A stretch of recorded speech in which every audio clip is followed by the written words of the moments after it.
ayez votre Dieu. Oh, le Dieu que mon mari m'avait montré, oui, c'est bien. Il y a toujours quelqu'un qui amène l'autre. Mais à un moment, tu dois avoir ce Dieu comme ton Dieu. C'est ici sur terre que vous allez vivre les relations qui vous mèneront à la réussite terrestre. Au ciel, il n'y aura pas ce genre de choses. Vous n'aurez pas besoin de réussite. Là-bas, c'est la félicité. Donc, c'est sur la terre, mon frère, que tu dois être un champion. Sur la terre, on a une vie. Au ciel, on a une autre vie. En réalité, l'être humain a deux vies. La terrestre et la céleste. En tout cas, je souhaite pour toi que ce soit céleste. Que ça ne soit pas enférique. Que tu n'ailles pas être flagellé par les démons. Après avoir souffert ici, tu vas en enfer, on te fouette. Je souhaite pour toi que ça soit céleste. Sur la terre, il y a une vie. Et donc, il faut être conscient. Il faut savoir qu'on n'a pas le droit de tout faire à tout moment et à tout âge. Il y a un âge où on peut rêver d'être une princesse et il y a un autre âge où on comprend qu'on ne va jamais épouser un prince. Genèse 16, 7. Genèse 16, 7. Genèse 16, verset 7. L'ange de l'Éternel lui dit, retourne vers ta maîtresse et humilie-toi sous sa main. L'ange de l'Éternel lui dit, retourne vers ta maîtresse et humilie-toi sous sa main. Ça, c'est le 9. Le 7 dit, l'ange de l'Éternel la trouva près d'une source d'eau, dans le désert. Quelqu'un m'a dit l'ange de l'Éternel. Quelqu'un d'autre m'a dit le désert. L'ange de l'Éternel la retrouva près d'une source d'eau dans le désert, près de la source qui est sur le chemin de Chour. Ça, c'est Agar. Aujourd'hui, c'est elle qui sera à l'honneur. Agar, cette femme esclave, j'espère que vous connaissez, mais bon, on va quand même reprendre avec la petite histoire, parce qu'on parlera beaucoup d'elle. Agar est une femme que Sarah avait reçue comme cadeau en quittant l'Égypte. Le pharaon avait donné beaucoup de présents à Abraham, et parmi ces présents, il y avait des humains. Évidemment, puisque les esclaves étaient comptés comme des animaux, des choses. Donc on donnait aux hommes des présents matériels, mais on donnait aussi des esclaves. Et donc Agar faisait partie des esclaves qu'on avait donnés à Abraham comme des présents par le pharaon lorsqu'il était en train de quitter l'Égypte. Et donc Agar était une Égyptienne esclave, cadeau à Sarah. Et lorsqu'on donnait des esclaves comme ça à une femme qui était noble comme Sarah, cette personne évidemment devenait à son service. Et avec la stérilité de Sarah, que Adonai avait rendu public, tout le monde savait qu'elle est montée, elle évoluait. Donc tout le monde savait que cette femme était stérile. Son humiliation était tellement publique que plus personne ne savait, pas même les enfants qui naissaient, la trouvaient stérile et grandissaient, faisaient des enfants. Alors Sarah décide de prendre Agar. Il dit à son mari, et ici, pour ceux qui connaissent, c'est une répétition. Pour ceux qui ne connaissent pas, c'est une information. Il était normal pour une femme, une maîtresse, une chef de maison ou une cheftaine de maison, de prendre l'esclave et de donner à son mari.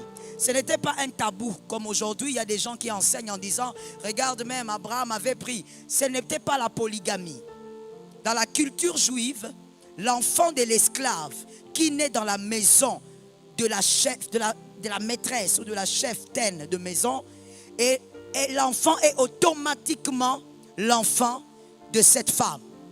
Voilà pourquoi l'esclave ne mettait pas au monde comme la cheftaine, c'est-à-dire avec des sages-femmes qui l'entouraient, et l'enfant atterrissait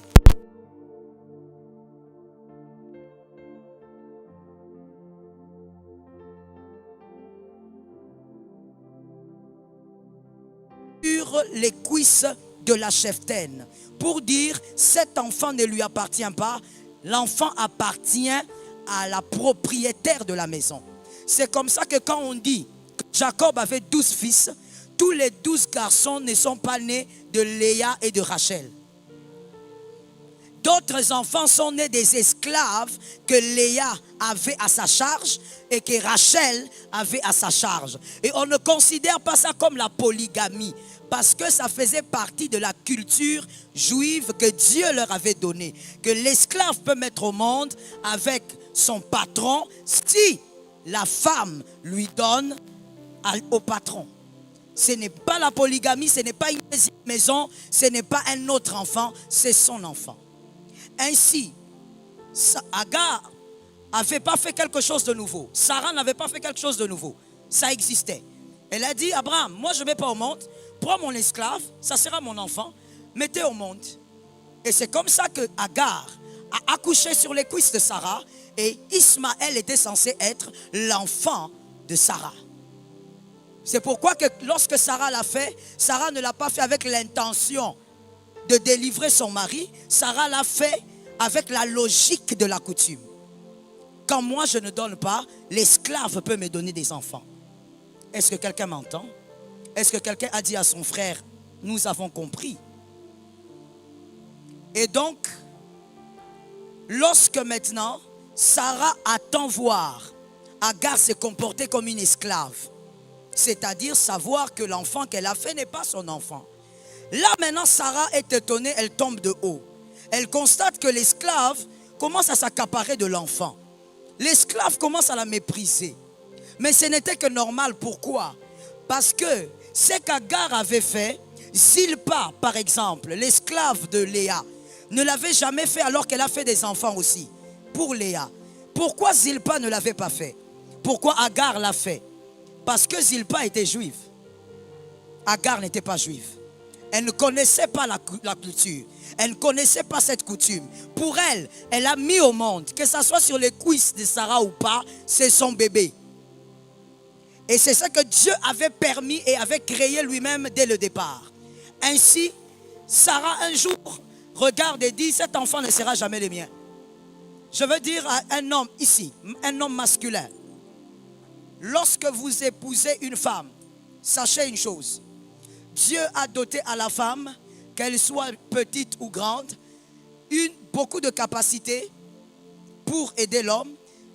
Entre autres, la capacité de déduire. Elle peut ne pas avoir des preuves, mais elle peut dire dans 3 ans cette histoire, ça va capoter. Ainsi, Sarah regarde, elle dit ça, ni aujourd'hui ni demain ça va marcher. Elle doit partir. Je ne ferai rien pour la soumettre. Elle doit partir.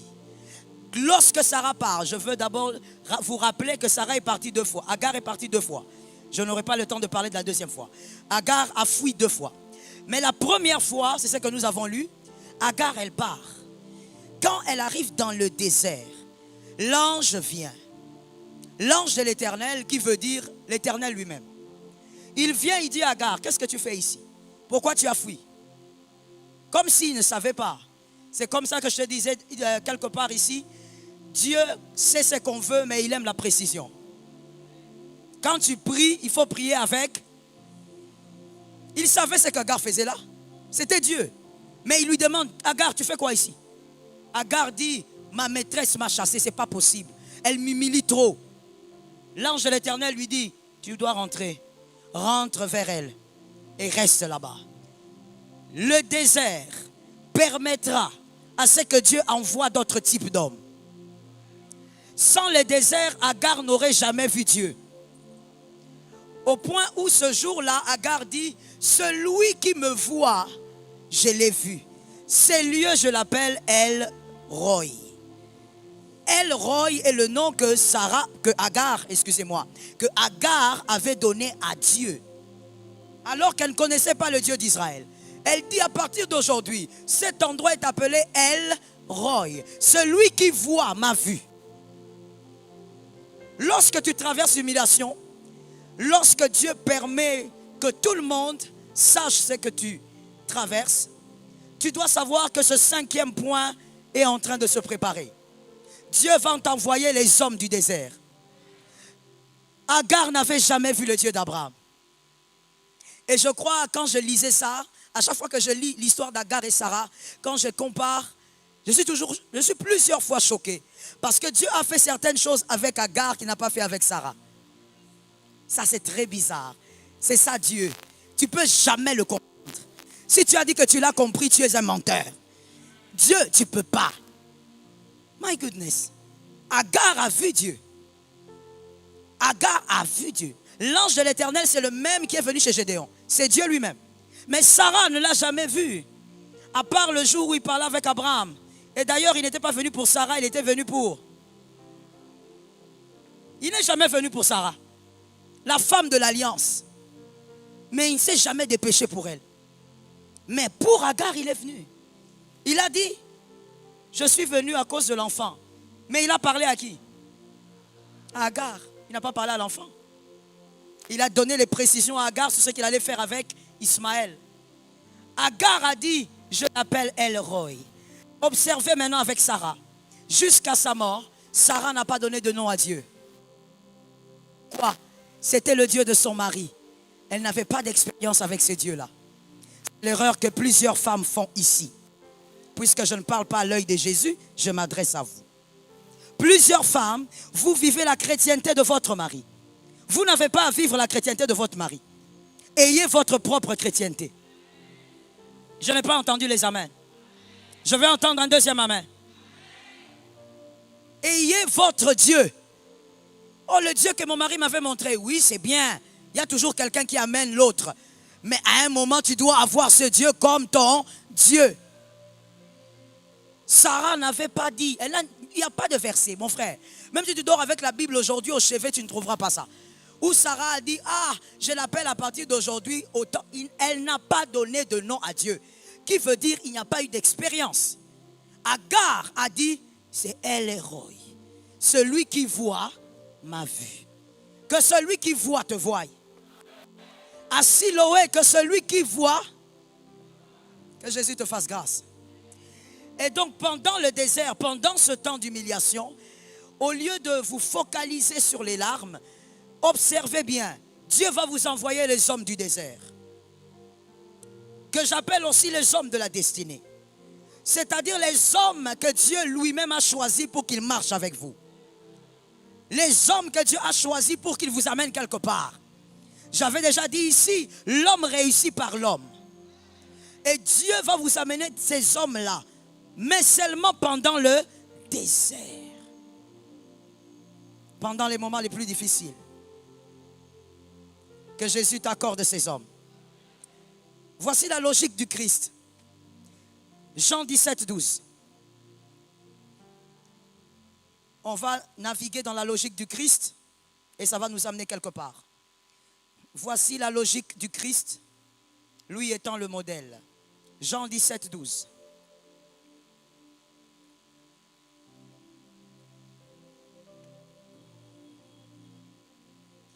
Jean 17, 12 dit ceci.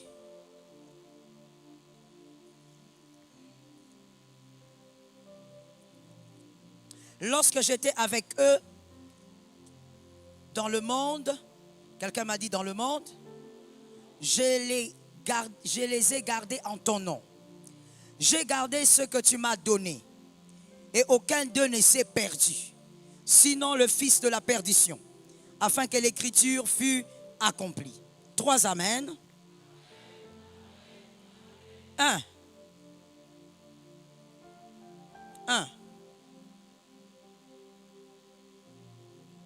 Christ commence par dire, quand j'étais avec eux, je les ai gardés. Quand j'étais avec eux. Il était avec ses disciples. C'était dans le ciel ou sur la terre. Donc, on écrit bien. C'est ici sur terre que vous allez vivre les relations qui vous mèneront à la réussite terrestre. Au ciel, il n'y aura pas ce genre de choses. Vous n'aurez pas besoin de réussite. Là-bas, c'est la félicité. Donc, c'est sur la terre, mon frère, que tu dois être un champion. C'est sur la terre que ça se passe.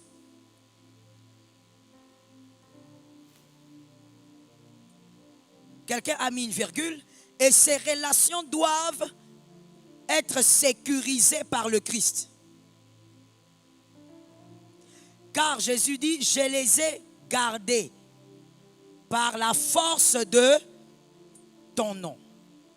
Je les ai gardés par la force de ton nom. Donc, quand tu écris, tu mets bien la virgule en disant que les relations doivent être gardées par le nom du Christ. J'aime cette écriture, elle dit par la force de ton nom. Donc, sans la force du nom de Dieu, même Jésus n'aurait pas gardé ces hommes-là. C'est pour te dire que le diable a l'œil sur toutes les relations.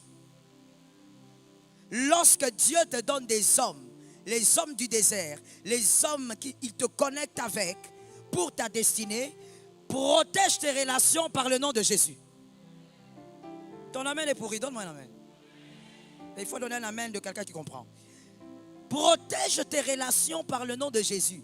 Parce qu'on ne blague pas avec les relations du destiné. Il y a des hommes qui ont été incapables d'aller loin parce qu'ils n'avaient personne. Est-ce que quelqu'un m'entend? Et d'ailleurs, dans la Bible, on a l'exemple, non? Voilà. Le paralytique de Bethesda. Qu'est-ce qu'il a dit? Donc tu as duré là parce que tu n'as... Jésus a récupéré la situation, mais tu as duré. Tu as perdu beaucoup de choses. Tu pouvais te marier, avoir des enfants et tout ça, non? Tu étais là. Il n'avait personne. Mon frère, garde tes relations au nom de...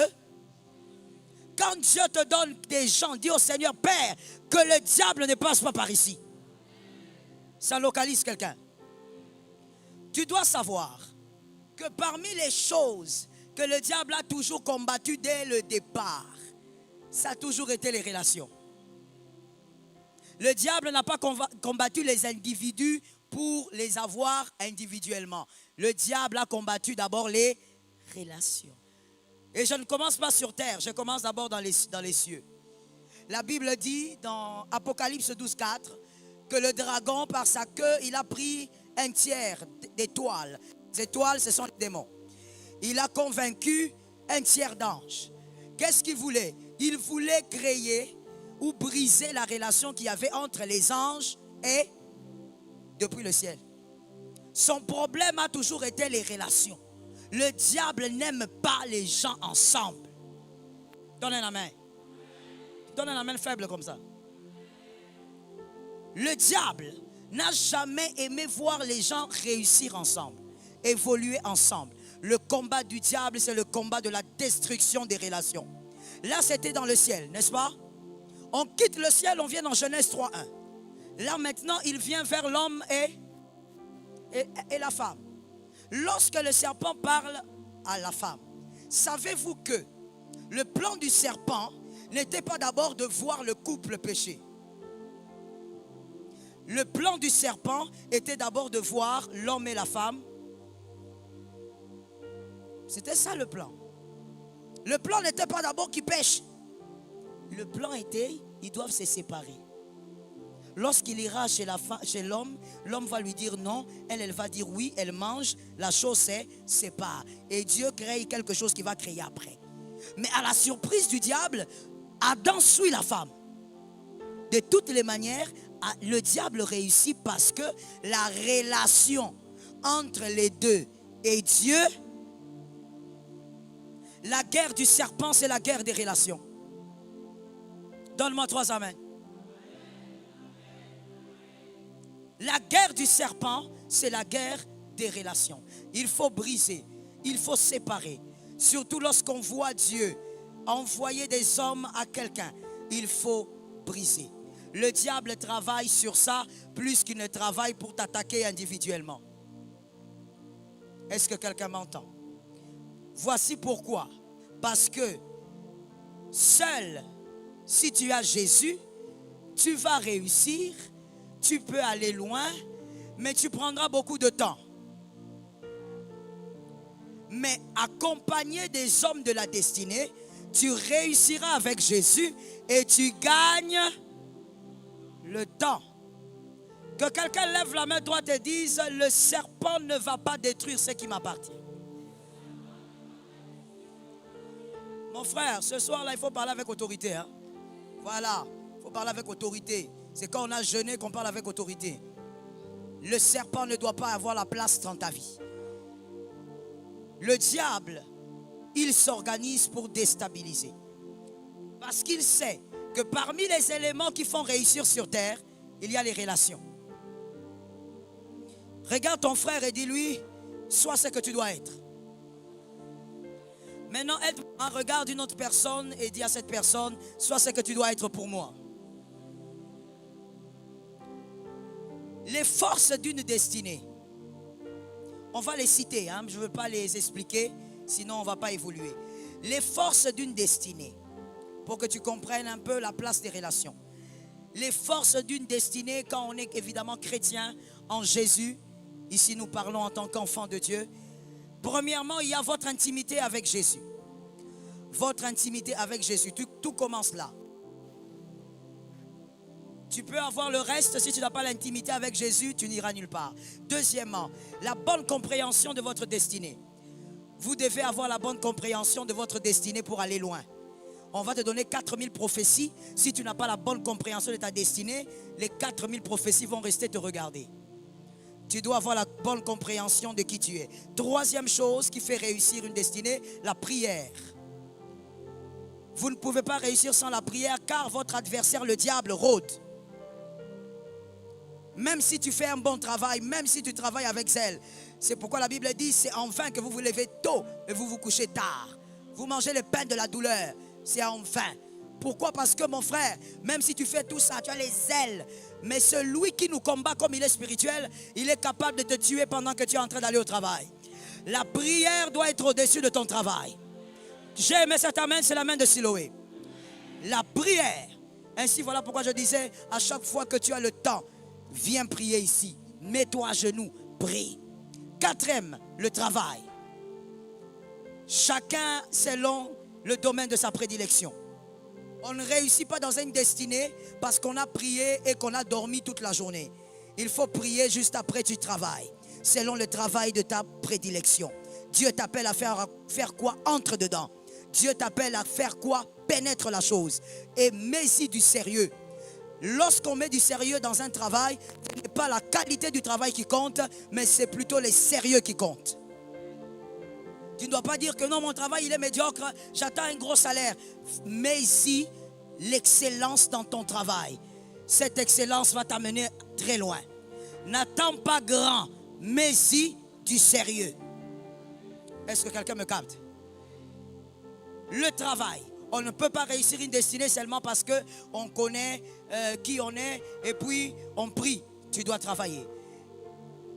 Cinquième, la conscience. On doit être conscient qu'on ne blague pas avec la vie.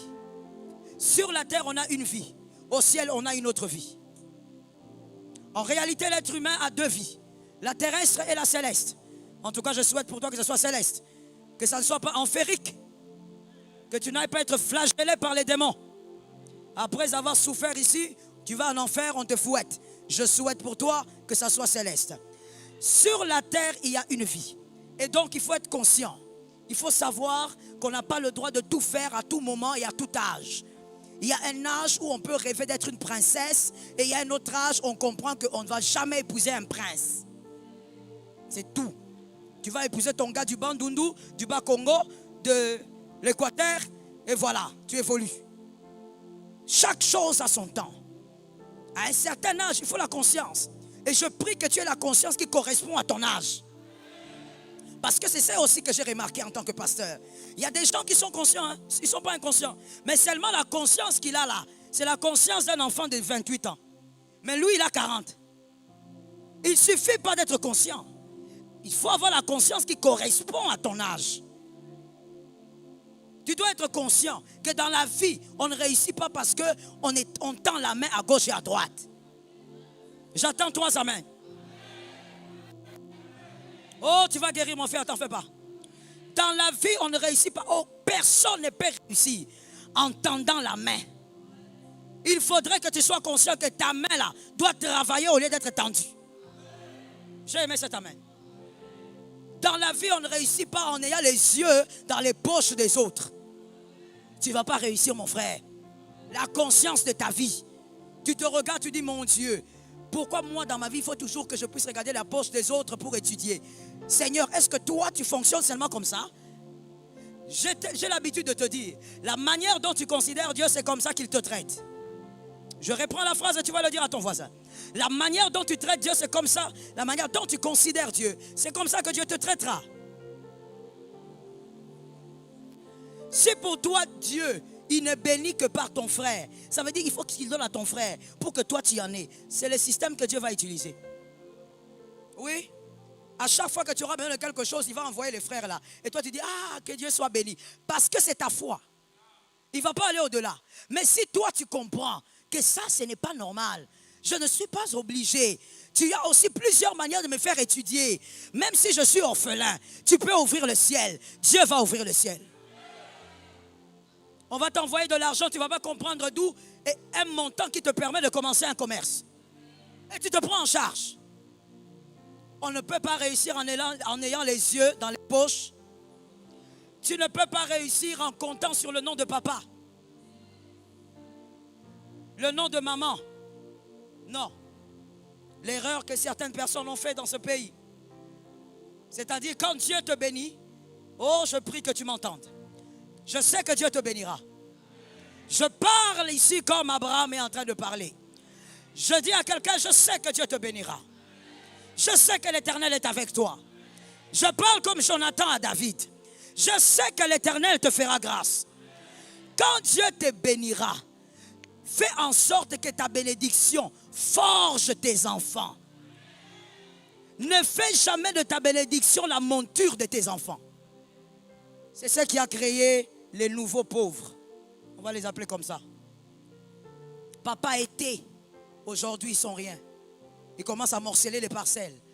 Jusqu'à ce que ça reste un peu comme ça. Et puis ils vous reviennent pour dire, ce que vous avez acheté là, vous avez mal acheté. Ajoutez 10 000 $. Pourquoi? Parce que papa avait l'argent. Papa était. Mais seulement, les biens de papa étaient comme une monture. Abonnez-vous et cliquez sur la cloche de notification pour ne rater aucune vidéo. Prenez soin de vous et que Dieu vous bénisse.